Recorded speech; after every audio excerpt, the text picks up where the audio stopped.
Hey folks, I recently had the opportunity to have my friend Jordan Raynor join me here in the studio to talk about the theology behind the philosophy that you hear us talk about here on the show. I say you were created to fill a unique role. You are needed and you must do it. What's that discussion about the created part? Why do we long to do something that matters? Nobody has to teach us to ask the question, why am I here? My friend Jordan Raynor goes deep with me here in a conversation that'll make you think differently than you've ever thought about work before. Watch this.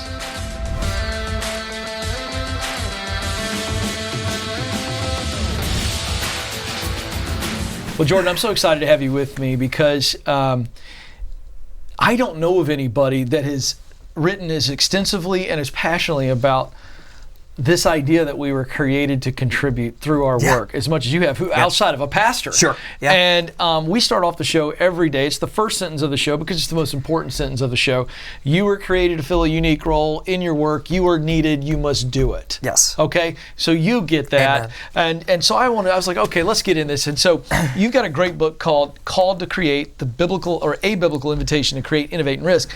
And I love that you refer to God as the first entrepreneur. I love that. I think it's so fantastic. And so I want to start with your definition of an entrepreneur because I think it happens to be my favorite definition of what an entrepreneur really is. So how do you define it and why do you define it that way? It's very kind of you to say that. Yeah, so I think the dictionary definition of an entrepreneur is pretty lame, right? The Probably true. The dictionary definition is somebody who organizes and manages an enterprise at risk for profit. I fell asleep halfway through that. Exactly. And that doesn't describe Steve Jobs or Oprah Winfrey or Elon Musk. I define an entrepreneur as anybody who takes a risk to create something new for the good of others. Yes. Right? That is the aim in serving others. And when you look at Genesis 1, before God tells us that he is holy or loving or omnipotent or just, he tells us that he is an entrepreneur, right? He created new things. You see this days 1 through 6. He created for the good of others. He didn't need to create. He created to share his love and glory with us. And more controversially, I believe you could say that he took a risk. God created human beings knowing exactly what we would do, knowing we would sin, knowing he would have to kill his son in order to redeem us. And still, eyes wide open, he took that risk to create something new for us and for his glory. Yeah, and I think that's the key point. He knows how it's going to turn out. All right. Now, for those of you who haven't been in church ever and you're freaking out right now, we're going to talk about you in just a minute. Stay with us. There you go. He creates us and he knows, okay, this is all going to fall apart in a pretty big disaster. Yet he still goes, even in the midst of the disaster, even after the fall, I'm going to get tremendous pleasure, glory from watching my fallen ones still create themselves. Made in the image, right? We are image bearers, Imago Dei, right? So I think that's really fantastic when you think about that. So that implies then, if you believe that, and I do, that implies then that, wait a second, all of us are creators. All right, now, so let's have some fun. Let's get really nerdy. Let's do it. Some people are going, well, I'm not a creative person. I say, not true. All work is a form of creation. True or false? True. 100% true. How so? If we believe, we are all starting with the raw materials of creation. Only God creates something out of nothing. All of us are hackers, right? That's right. We rearrange the raw parts of creation to create new things, right? But in doing so, we reflect the character of our Creator. Genesis 1, as you just alluded to, says that we are created in the image of God. And by the way, up until that verse, Genesis 1:27, we basically know one thing about God. He's creative. That's it. Right? Exactly so right. We should be marked by his creativity and his ability and willingness to risk and sacrifice in service of others. So the idea here is that all work matters. And I think we have lost sight of that. And even believers, people that call themselves Christians that go to church, there's this massive worldview that I know you and I are united on in abolishing that we simply work for a paycheck. We work just to survive. Where does that get so convoluted? Because this is a big question. Where does that become a thing in history. I have a thought on this, and I've never talked about it with anybody, but I want to let you go. All right, I'll go first, but then I want to hear your perspective on this. So I've studied this extensively. Theologians argue that it basically started 200 years ago. Right? 200 years ago, somewhere along the way, we lost this whole concept of creation. And what we preached in churches was all about sin, the fall, right? And Jesus' redemption, which is gloriously true. But that's an incomplete picture of Scripture. That's what we call the 2-chapter gospel. The 5-chapter gospel is God created us to work. Work was good. Work existed prior to sin coming into the world. Work is worship. Sin made it difficult, which we all experience today, but one day, skipping all the way ahead to chapter 5, it's going to be renewed once again, and Scripture tells us that we will work forever on a renewed earth, right? And this has dramatic implications, Christian or not, right? There is biblical truth that work existed before anything bad came into the world. Thus, work, while it is difficult, is inherently a good thing. And I think most people have experienced this, right? Even if they hate their jobs, the majority of the time, I think there are moments in which, they finish hammering a nail into a table and they just step back with healthy pride in their creation, be like, this is good. And that's what work was meant to be forever, and one day will be. Sure. A simple version of that is this is therapy for me. I enjoy outdoor work. I'm not an outdoorsman. Anybody that's been around me for 15 seconds can probably guess that. City hands. Right. But I enjoy things like pressure washing. Because of that very act. It's a restorative. It's restorative. All right. So I absolutely agree with you on the preaching side of it. But I want to look at the secular side too. Because there was a time, if we look at history, right? So you go from, biblical times, AD, then we move into, we got the Roman Empire, and then we move on, and then America as we know it now, and the colonial age, whatever. We can just kind of look at all that.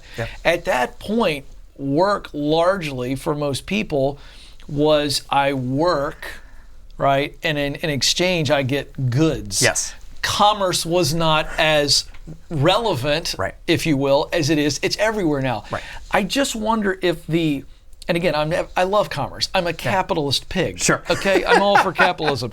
But when we attached commerce to work, as opposed to, well, this is what I do. I create value.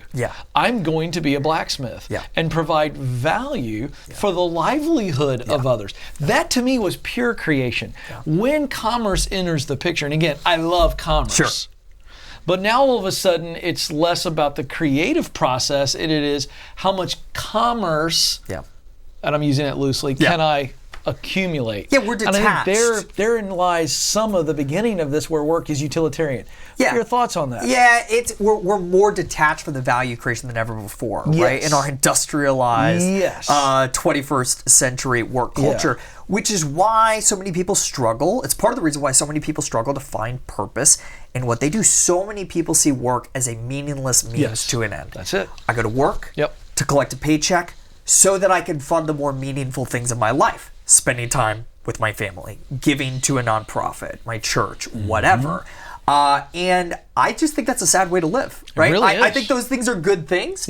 But if you can't find purpose in what you're doing 45 to 50 hours a week, that's tragic. It's really tragic. You ready for this? It's part of why you're publishing this book. Absolutely. I'm pitching your own book for you. Thank you. 90,000 hours is what the average American will spend at work in their lifetime.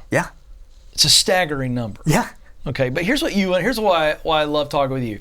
There's also this school of thought where people are getting a little mamby-pamby going, oh, you shouldn't put so much value in your work. And I say, depends where we're putting the value. If I am doing something that I love, the work itself, and I am creating a result that matters to me, well, all of a sudden, my values are aligned where they should be. Absolutely. And I'm not looking at the paycheck or the title. I'm looking at the missional result. That's why I look at talent, passion, mission. Talent is those are the tools God gave us to do the work we love, passion, to produce results that matter. Your thoughts on where, and I don't want to make this about liberals and conservatives, but we've also got this school of thought out there that striving to make a difference and be excellent in your work is all of a sudden about greed. Yes, a pervasive idea today. And I think for a lot of people, it can be, right? That's exactly right. I think there are a lot of people who are motivated selfishly. what I would say is that is not a sustainable passion for your work, because it's never enough. Right. Just go watch the movies, go watch Wall Street, go watch whatever, exactly. right? It's never, ever enough until you find your purpose outside of the paycheck, right? Irrespective of the paycheck or the next acquisition, whatever it is, it's never going to be enough. But once you find that purpose outside of the circumstances of your work, then work becomes this beautiful thing that you can enjoy just for what it is. You don't need to get something from the work that work was never designed to provide, right? Does that make sense? Oh, of course. Yeah. I mean, there's this, it's the contribution. Yeah. And everybody longs to get the answer to this question. I mean, and so I want to ask spiritually. Yeah. So we've covered a lot. We're going to go back. Yeah. Why is it that every person on the planet doesn't have to be taught or told to wrestle with the question, what should I do with my life? Why am I here? Do you know what I mean? Yeah. You don't have to teach a toddler to say no. No. And you also don't have to tell somebody to ask that question. At some point in their life, every human will wonder that, or a version of that. True? Totally. Why? Absolutely. Why is that? Because we're designed for purpose. Yes. Right? Sin is ensured that we have forgotten our purpose. We live in a fallen world. We're not sure what our mission is, but it's right there in Genesis 1 and 2, right? Genesis 1:27, fill and subdue the earth. I'm releasing a children's book in April called The Creator in You, because I got so frustrated with children's books about the creation account, right? Day 1, day 2, day 3, day 4, day 5, day 6, he created you. The end. Day 6 is the beginning. Yes. Of creation, right? Christians believe that God created a lot in 6 days. But what's equally remarkable is what he did not create. He left the earth largely void. It's a blank canvas for us to fill. That is our mission in life. And post-sin, post the fall, we forget that. And so we all struggle with this question of, what is my purpose? What is my mission here in life? But I would argue you cannot define that for yourself always. You got to go back to who created you to understand why you were created. Oh, yeah. Right? And it's right there in Genesis. Well, let's break it down. So I have a very simple thing. It's not new, but I'm trying to create something that's very simple for people. When you use what you do best, to do work you love, to produce results that matter to you, you're on purpose. That's not career specific. No. I argue that there's multiple dream jobs. Yeah. Oh, 100%.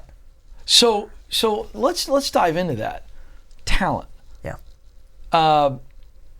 Do you believe that someone who has marginal talent should be focusing on trying to get better in that area of talent? You didn't see this coming, but I have to talk to you about it because of your deep dive theologically. Yeah. So I have below average talent, let's say on a scale of 1 to 10, 1 being suck, 10 being excellent. Yes. I'm a 3 or a 4. Yeah. Should I be spending a lot of time, Jordan, trying to make myself better in a 4 area? It's a good question. So I don't think there's a biblical answer to this question.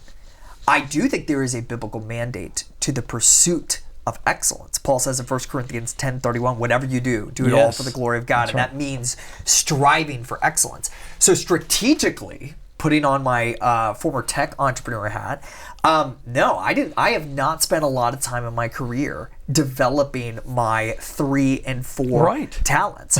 I try to do as little of that as humanly possible to focus on the things, the talents that I believe that God has given me to do, and pour all of my energy into honing that craft. So my career has been a progression of doing less and less things to focus on the 1 or 2 things that I could do exceptionally well, because I believe my work is a means of serving others. And when I serve others well, the market serves me well, right? And vice versa. It's beautiful. Well, I got to tell you, I love the answer. I may be taking a little bit of liberty here. I try to be very careful with Scripture. Sure.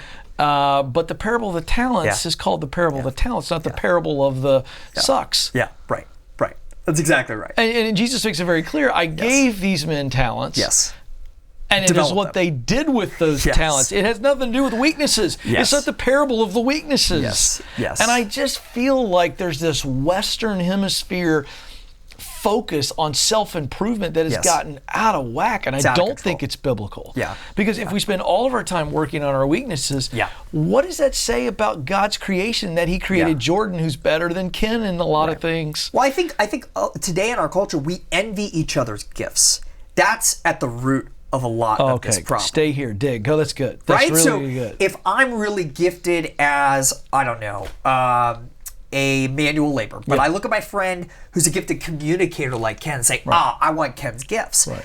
Our culture, because we also, not only do we have the tendency to make work meaningless, view it as meaningless, we also have the tendency to make it the ultimate thing. Yes. So say, I want to be Instagram famous, like Ken Coleman, so I'm going to work on the gift, even though that's not the gift that God has entrusted me to invest, like the parable of the talents. It's a huge problem. It's a real issue. Yeah. Well, let's go. So do you know Mike Rowe? No, of Mike? Yeah, sure. So I've had the opportunity to spend time with Mike and interview him, and he told a story recently, last time I interviewed him. Yeah. And he brought the picture of the poster with him. So transports you back to the 1970s. Mike Rowe's in high school. Yeah. And he's in the office of his guidance counselor, and over the guidance counselor's head is a poster. Yeah. Okay? I'm going to tee you up to just go off on this. Yeah. Okay? And so it's a split screen, if you will. And on one side, it's got this gleaming smile on a college graduate, the tassels now on the other side, diploma board kind of under his arm, and he is smiling and he is radiant. Yeah. And under him it says work smart. Yeah.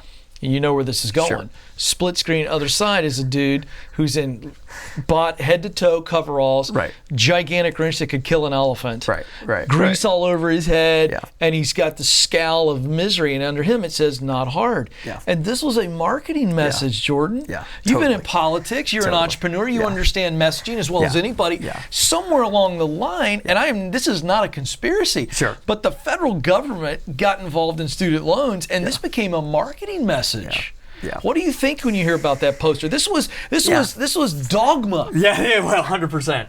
Yeah, unfortunately, the stigma is still very pervasive. Absolutely. In our culture, right? We look down on blue collar work. The trades are second class. They're second class.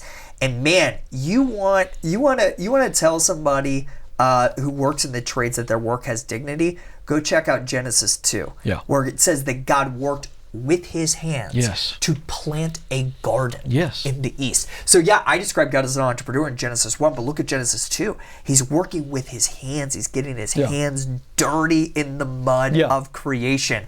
That gives the greatest dignity you could possibly imagine. And by the way, this is unique in the history of world religions. No other religion has ever claimed that God himself worked. Every religion says that the gods created human beings to work and serve the gods. Right. Only Christianity starts with the God who works with his hands to serve us. That's radical. Yeah, and an omnipotent God who worked so hard. He's omnipotent, all-powerful, but he worked so hard he needed to take a break. Right, there you go. Didn't need to, but he chose to. Fair. Yeah. Thank you for the correction. Yeah. Well, he chose to rest. Exactly. He was like, I got to rest. Well, you know what? You know why I think that? Why do you think that is? Why do you think he chose to rest? I think it was modeling for us. So, so need to, chose to. The fact of the matter is, he's going, this is how I want you to do it. I want you to create, and I want you to recreate yourself. I think he did it because work was created to be good. Yes. And he knew that work was so good that work can become one of the most intoxicating things in all of life. He's and right. I think he knew we might forget to rest, which look at workaholics I think everywhere. that's absolutely right. Amen. Yeah. Is it significant or is it ironic that when he sends his son Jesus to the earth, Jesus takes on a trade? Yeah. Like, it's incredibly significant. Working with his hands. Working with his hands. I think so too. I don't think that's a mistake. He's a carpenter. Well, we don't talk about this at all in the church. He spent 80%, most theologians estimate, of his adult life not preaching. Yeah. But making great tables. Yeah. Right? There's a great quote from the British novelist Dorothy Sayers. I'm going to butcher it a little bit. Yeah. But it says that the first demand, we tell Christians in the church today that they need to go to church on Sundays and give to the poor. The first thing we should be telling them is they should make great tables. Yeah. Right? Like, that's the example that we have in Jesus Christ. It's absolutely right. Yeah. Your thoughts on people who are watching this and they watch the show because they're like, I get this whole purpose thing. I don't know about this whole faith, Bible, how you guys are bringing this in here, to the big time doubter on the conversation we've had so far. Yeah. What say you? Yeah, I say that regardless of your religious beliefs, I think all of us, deep down in our souls, have experienced moments in which we know that work is good. And my message is that is truth. That is the true myth, if you will, right, of work. Lean into that. focus on honing the talents that you have been given or you believe you've developed on your own. And as you get better at those things, you're going to serve other people well, and you're going to be happier in your work. There's a great researcher. Are you familiar with Amy Wrzesniewski out of Yale? No. Amy Wrzesniewski spent her whole career studying what leads certain people to describe their work as a career, a job, or a calling, right? So job would be the bottom, career would be the middle, calling would be the ultimate. And she says, and I don't believe that she's a person of faith, she says that the number one predictor of whether or not you describe your work as a calling is not whether you followed your passions into your career. It's the number of years you have spent practicing your craft. Yeah. Right? The takeaway is, it's what you're talking about, right? Developing the talent you've already been given. And as you get better at your craft, as your competence grows, so does your passion, and so does your love of the work. No question. There's no question. Going from Yale and Scripture to Howard Stern, Jerry Seinfeld. Oh my gosh, it's great. Easy transition. Easy transition. They were talking recently, and I listened to a clip that happened to just be out on Twitter, and I saw it. And Howard was interviewing Seinfeld, and they were talking about greatness. Yeah. And at one point, Howard says to Seinfeld, he says, I think the difference between everybody else and guys like us, and he wasn't saying it arrogantly. He's like, we just worked harder. Like we just put in the reps. We just were diligent. We just stayed with it. And Seinfeld interrupts him and says, "No, Howard, that's not it at all." He goes, "It's about love." He goes, "You loved performing on the radio. That's why you showed up when you weren't getting paid. That's why you showed up when you were being criticized. It's why you put yourself out there and created the way you did and created your own lane." He goes, "You loved everything about the work." And Howard goes, "Yeah, I think you're right." And Jerry goes, "Of course I'm right." He goes, "It's the love. Love is the engine. And and success and notoriety and money and all that other stuff. They're the rest of the train. It's love." And I think that's absolutely right. When you have a love of a type of work, right, and you begin to get into it, then it becomes an unbridled passion. And what's interesting, I can't wait to talk to you about this, is the root word of passion. You know what it is. The root of the word passion? Yeah. I don't know this. Oh, okay, so the Germans and the Greeks both have different root words that are the root of passion. And both of them in the German and in the Greek language means to suffer. Interesting. I've never heard this. This is where we get the capital P passion of Christ. Interesting. The passion of the Christ. He suffered for the world. God so loved the world, John 3:16. So if you love the work and see, calling is not a profession. Okay. Calling, in my opinion, is you're just called to create, to contribute. Now we figure out where God has us. So that's where I delineate. But when I talk about passion on this show, and we created an assessment that helps you figure out the types of work you love, you if you love something, I love my 3 kids and my wife, Jordan, and I will tell you, I will suffer and have suffered for their good. I suffered to get into this studio. 9.5 years, and I can rejection, failure, humiliation. I could go all day long. If you're willing to suffer, whatever, fill in the blank, financial sacrifice, then it's passion. It is this key to mastery that you see across any vocation. I wrote about this in my other book, Master of One. These 3 keys to mastering anything vocationally. One of them, and I would argue the rarest, is just discipline over time. Long obedience in the same direction. Sticking with something long enough that you don't just fall in love with it, but you stay in love with it. But discipline cannot be manufactured.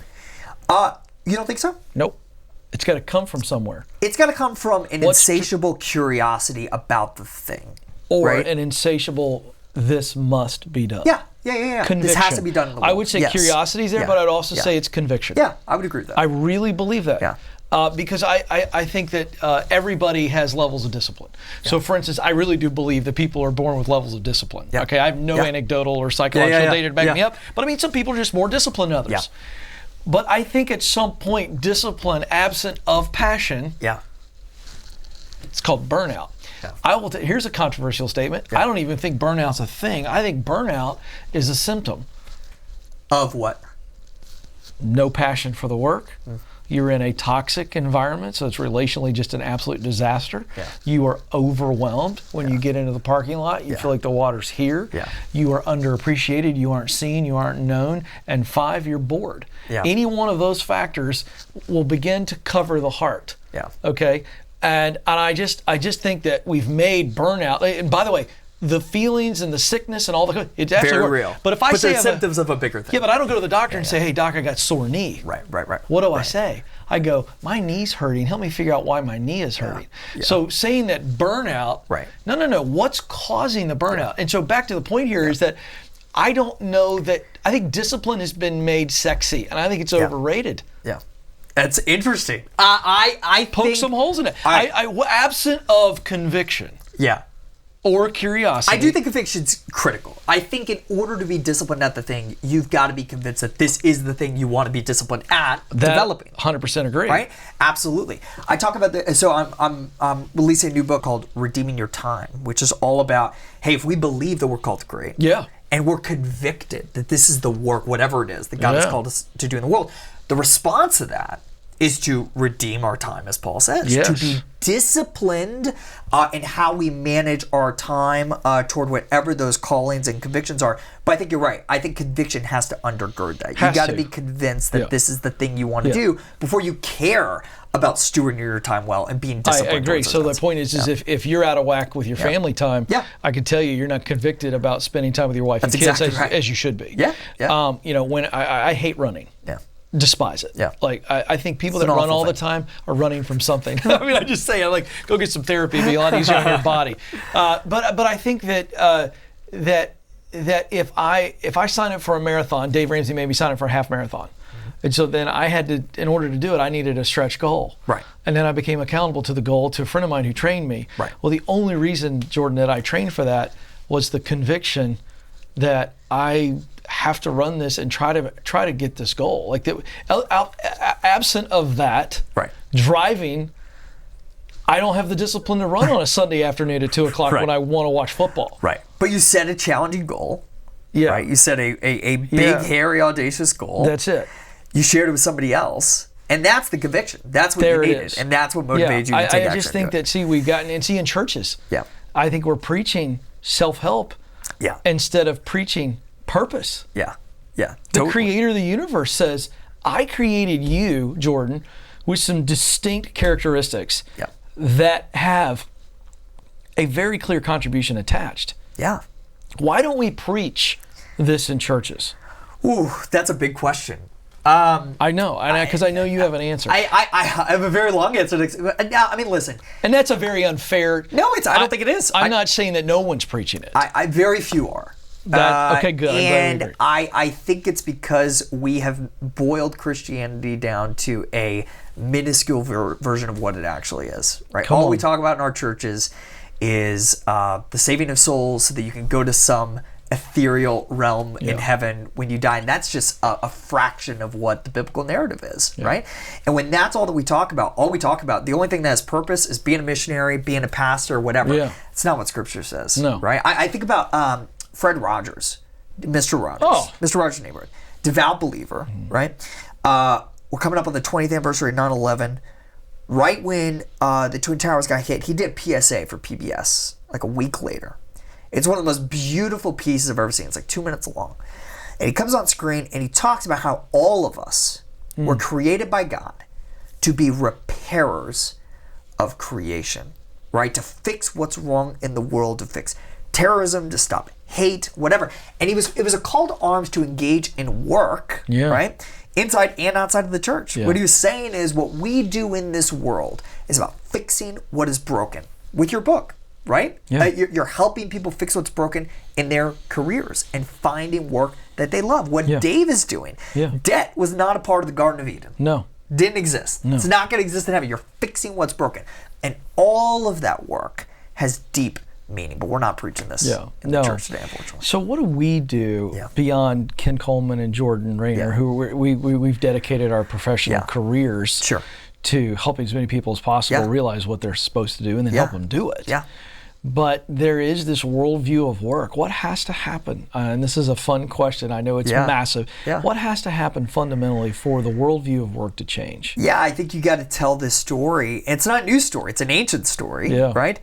In different and winsome ways. That's why I'm dedicating my life to this cause. Not just writing books about it, but doing Netflix series about it, and podcasts about it, all these different formats. Right. And we just need to be having conversation. We need to be reminding ourselves when you're at work, you're having a terrible day, and you feel like you hate your job. Go back and remember the times that you loved it, the times of joy, and focus on whatever those skills were that were a part of that ingredient of bringing about that joy, and double down on those things.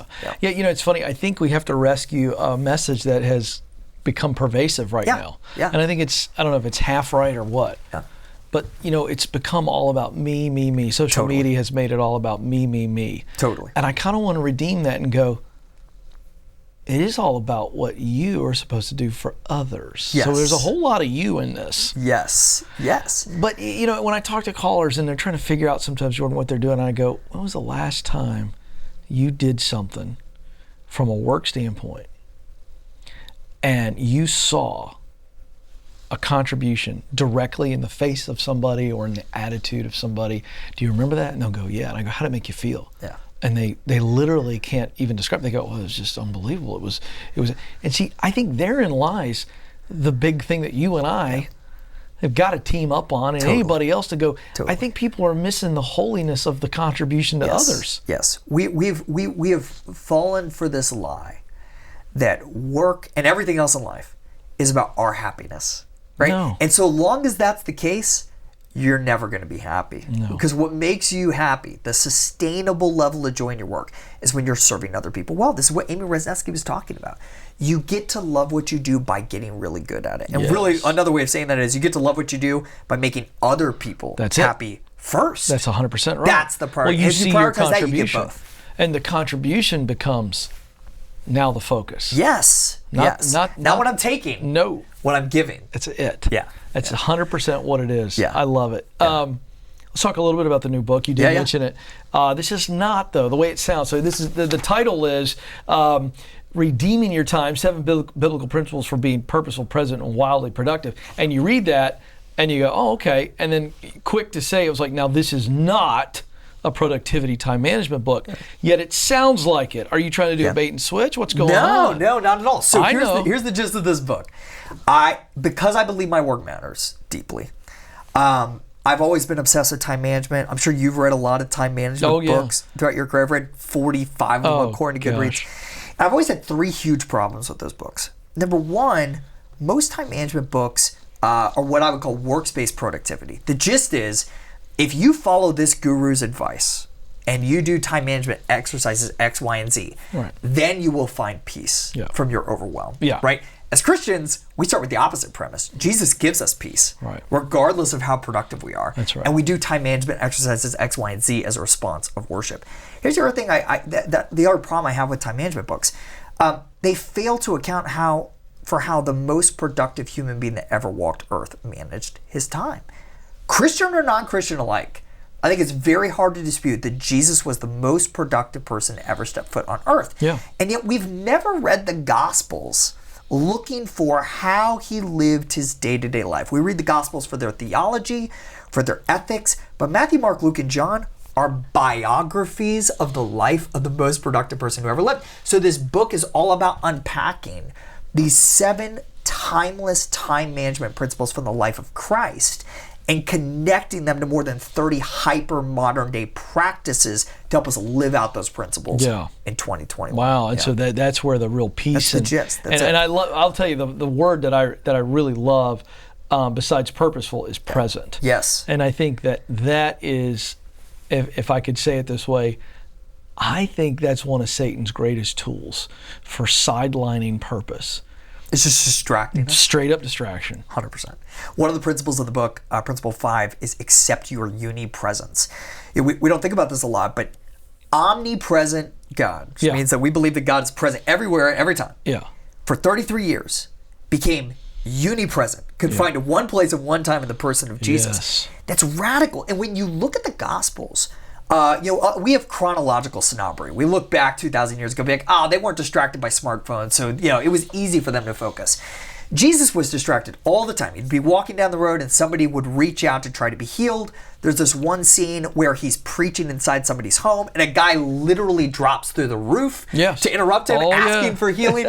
Jesus was just as distracted as we are, but he consistently modeled this ability to be fully focused on one important thing or person at a time, right? And we've got to do the same, because I agree. Satan is trying to distract us, right?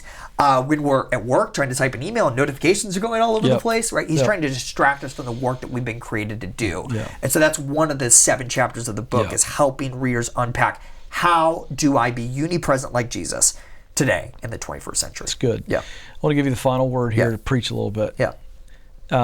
One of the other great tools that Satan uses, I'm confronted with every day as I help callers deal with this, and that is a lack of worth. I mean, it is just, whether it's a middle school girl said something and it stuck with you the rest of your life, verbal abuse, sexual abuse, physical abuse, failure, moral failure, financial failure. He uses all of that to help people just really begin to believe his message that they don't matter. What does God say? The God of the universe died for you.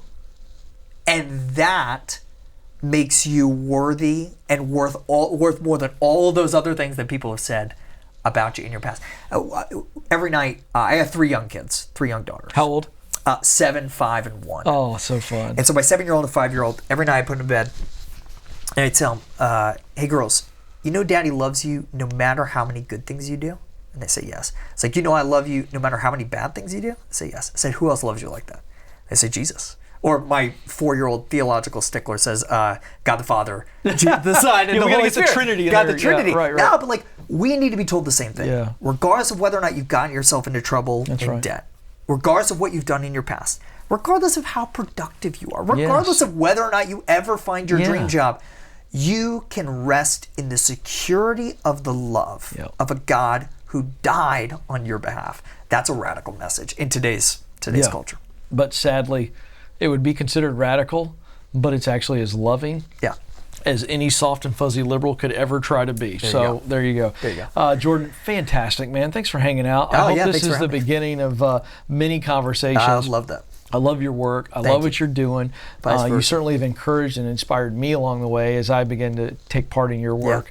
And so, folks, I got to tell you, this guy's the real deal. And for those of you that are believers, you consider yourself Christ followers, Jordan is a tremendous encouragement to you. You need to engage in everything he's doing. Real quick, tell them the website. JordanRaynor.com. That's Raynor, JordanRaynor.com. Thanks, buddy. That was awesome. Ken. Big thanks to Jordan Raynor for joining me here on the show. I hope you enjoyed that as much as I did. I hope it's made you think, and I hope it'll make you act to move forward, to be who you were created to be.